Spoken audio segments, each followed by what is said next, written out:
Hey, this is Daniel Grove, and in this video, I'm gonna show you one of my favorite pieces of equipment that is both inexpensive, but also powerful and completely useful, and I love using it every chance I get, and it is the Yongnuo 360 III Pro.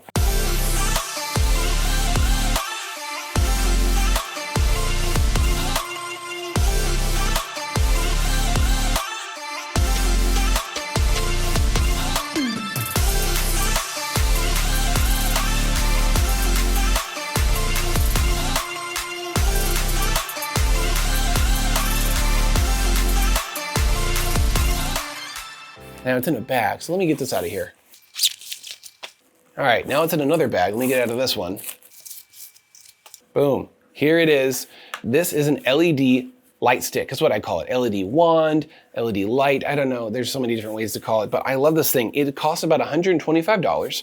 So this is a vertically designed LED stick that I normally mount on a light stand like so. In fact, my rim light over here, oh, that's bright, is one shining right in my face. And again, they're super cheap, but I use them in weddings. I use them for macro shots, for rings. I use them when I'm doing photography, but of course, when I'm doing video, they're also super handy. They can do RGB colors. They can do warm versus cool balancing light. They have separate LEDs for both colors. You can mix, you can turn up or down, warm or cool to whatever mixture you want. And that is really handy for matching tungsten lighting or matching daylight, or turning them both all the way up and getting the most light out of this thing possible. And it is very bright. The Godox has been pumping out a lot of different LED light sticks that have gotten really popular.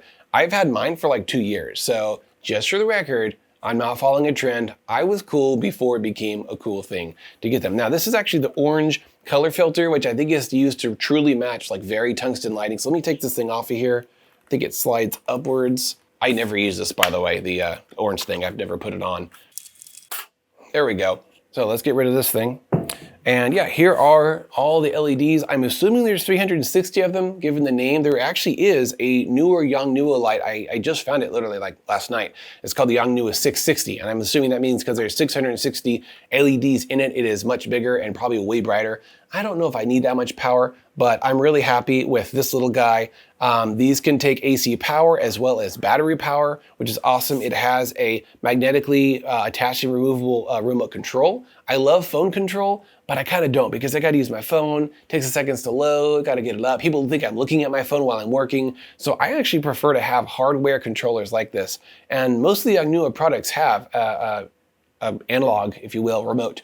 And I like that. So that sticks on right there. It uses a watch battery to power it.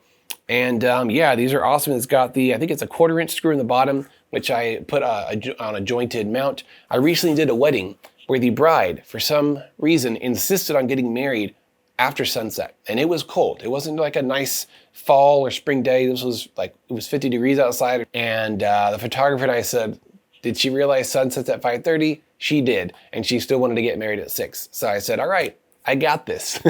Don't worry. I brought one of these lights. One of them lit up the entire ceremony area for me, obviously, as videographer, but also the photographer was like, thank you, thank you, thank you. No one wants to use flash at a wedding, especially at night. It's really, ow, like that's a migraine waiting to happen using flash throughout an entire ceremony. So constant LED lighting is amazing for photography as well. I always encourage my photographers, learn flash, get strobes, get whatever you need with the flash stuff, but also have some LED lighting on hand because it can be a lifesaver in so many situations. One of my favorite weird ways to use these is actually as a zoom light.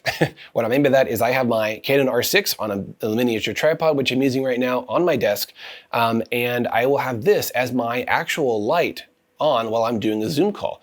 And I will actually face it away from me. I'll face it at the wall behind my computer monitors and the light hits it and bounces back on me really soft and still very strong because this is ridiculously strong. When it's a foot away from you, it's like overkill. I need to check what the exposure would even have to be for that to look decent. But yeah, with this close, it's too much. So I face it towards the wall, it bounces back, I get a really big soft light source on me. It looks like I have a ginormous umbrella, it's just my wall. And that is awesome. I have a little tiny, not a tripod, but like a 3 kickstand thing that came from my gimbal. And I put that under here, stand it on my desk, and boom, it's either at me far away to give, brighter light or face it at the wall for bounce. And people always say, oh my gosh, how does your video look so good? And I say, well, first of all, I'm using a $2,500 webcam, which is not a webcam. And second of all, I'm using professional lighting.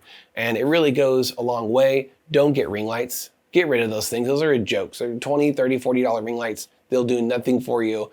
Or if they do, this will do it 10 times better. Plus, this can do RGB. How fun is that? Color is cool. So there you go. That's my pro tip for the day. I like to use this at weddings. If I'm the photographer, I'm mostly using flash for like the dance floor and stuff, but I'll actually use this for the ring shots just because it's so portable and because it's constant. I can use my 100mm macro lens. I don't have to worry about it flashing and, oh, I missed it, change my settings, flash again, check it again. This is what you see is what you get. WYSIWYG, right? Back in the old HTML coding days.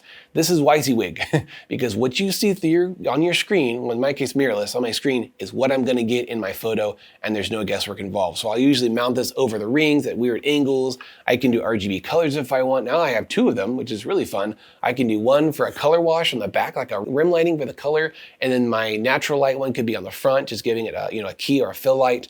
Lots of possibilities with 2 of these. I can't wait to use them both in a video shoot. And honestly, I'm gonna do a photo shoot just with these 2, just to show them off and how fun they are and easier they are to use. They do accept the big batteries. I call them Sony batteries. I don't think they're officially owned by Sony, but they're like the big light batteries. So there's actually different sizes. I like to get like the 9,600 watt one, or what is it? I don't know. The big one. It has the most power. And at full power, these will last about 1 hour at full power with both cool and warm LEDs turned up to max. If you have that halfway, half power, it should last 4 times as long. I don't know. I'm not a math or electrician guy, but super handy. So go get you one. I will have an affiliated link or 2 or 3 down below with some different products from Yongnuo. Very affordable, and they have not broken. They don't feel cheap. They do a great job. So I know Yongnuo kind of has a reputation of being like low-end stuff. That's not always true. Yongnuo is really great for the money that you spend.